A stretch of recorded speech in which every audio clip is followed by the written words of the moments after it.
Bonjour à toutes et à tous, soyez les bienvenus pour ce dossier spécial dollar, le coup de grâce de Poutine et de la Russie. On en a énormément parlé ces derniers jours, je trouve ce sujet-là passionnant. C'est la CBDC, vous savez, l'Arabie Saoudite a rejoint un projet de CBDC mais en mode bridge, donc il va relier plusieurs pays avec la Chine, la Thaïlande, Hong Kong et les Émirats Arabes Unis. C'est quelque chose de monstrueux, c'est vraiment un contrepoids, ça va être peut-être la monnaie du commerce international. C'est en train de se développer ces derniers jours, en particulier avec l'Arabie Saoudite qui a rejoint. On en a parlé dans une vidéo, n'hésitez pas à aller la voir. Et en fait, la question qui se pose juste après, c'est et quid du Brésil, quid de l'Afrique du Sud, quid de l'Inde, mais surtout, quid de la Russie dans ce projet-là. Donc là, ça s'accélère aussi. Washington intensifie les sanctions contre les banques liées à la Russie. Le gouvernement américain a annoncé l'extension du champ des sanctions contre les institutions financières étrangères qui se rendent complices de l'invasion de l'Ukraine et en soutenant la transition de la Russie vers une économie de guerre.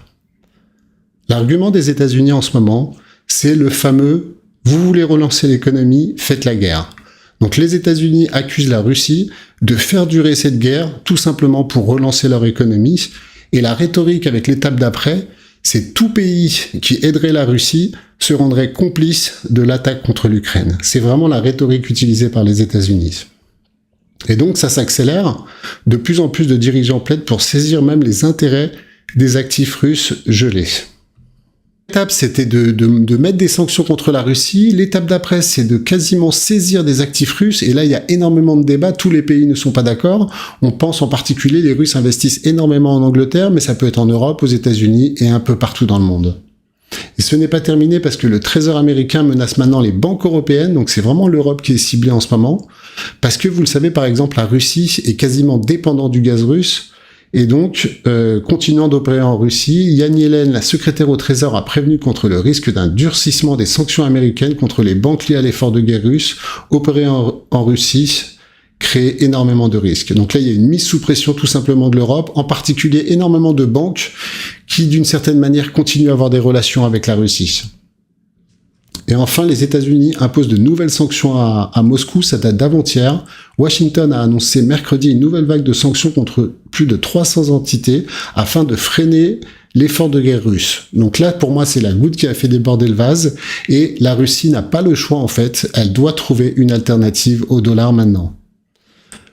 Le hic aussi dans cette histoire, c'est que la pratique, ce qu'est en train de faire les États-Unis, d'isoler un pays économiquement à tous les niveaux, en mettant la pression à ses nombreux partenaires dans le monde entier, c'est une pratique qui a été faite pendant 50 ans, on le sait très bien, dans beaucoup de pays dans le monde, beaucoup en Afrique, beaucoup en Amérique du Sud, sauf que là on parle de la Russie, et ça pour moi c'est le hic majeur, c'est que regardez la Russie, quand vous regardez les plus grands producteurs de gaz naturel, c'est des statistiques de 2022, la Russie c'est le deuxième pays, et quand on regarde l'alliance BRICS, on se rend compte que le quatrième, c'est la Chine, et pas très loin, il y a l'Arabie Saoudite, et l'Algérie, qui est pas très loin, devrait rejoindre en plus les BRICS. Donc vraiment, une puissance énorme.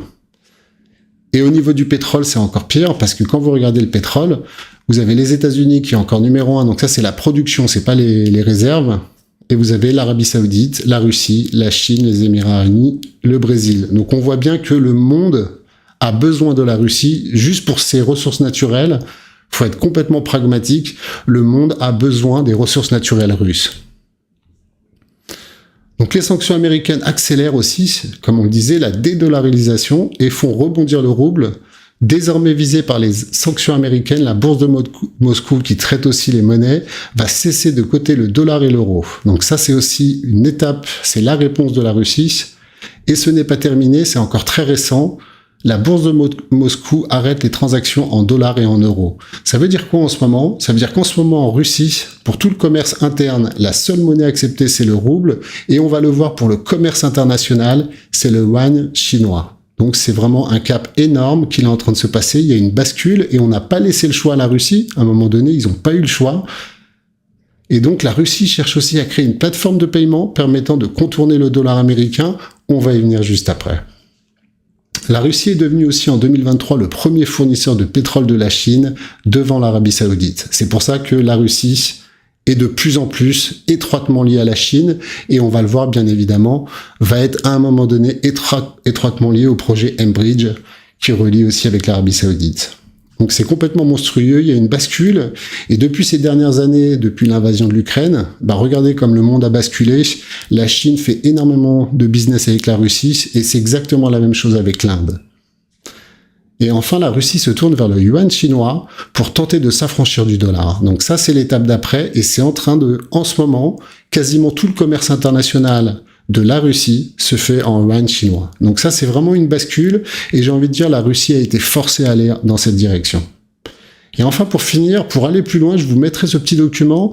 C'est tout simplement une petite plaquette PDF, je vous mettrai le lien, qui vous permet de, c'est très bien fait, qui vous explique justement le projet mBridge que je vous ai présenté récemment. Je me suis beaucoup inspiré de ce document pour vous faire la vidéo, pour comprendre tout simplement un peu comme un projet classique. Vous savez bien que j'aime bien les fiches. Là, c'est un peu des fiches. C'est quoi ce projet-là? La technologie, ça s'appuie quand même sur de l'EVM.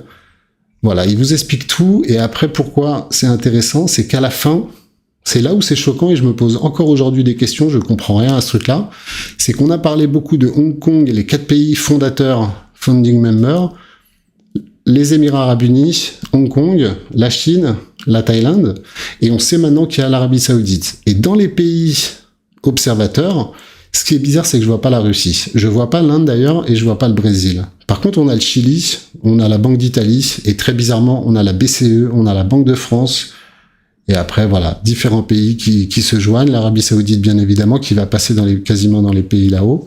Et donc, ce qui est intéressant, c'est de se dire, à un moment donné, la Russie va converger vers ce projet-là, parce que c'est la solution. Aujourd'hui, en Chine, faut pas l'oublier, vous avez le yuan, mais vous avez le yuan numérique, et le yuan numérique va complètement s'intégrer dans ce projet Bridge. Donc, d'une certaine manière, la Russie va rentrer dans ce projet-là, ça va être l'étape d'après.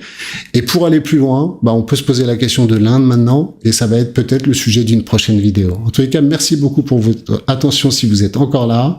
N'hésitez pas à liker, vous abonner si vous appréciez ce format-là. Je vous dis à très bientôt. Ciao à toutes.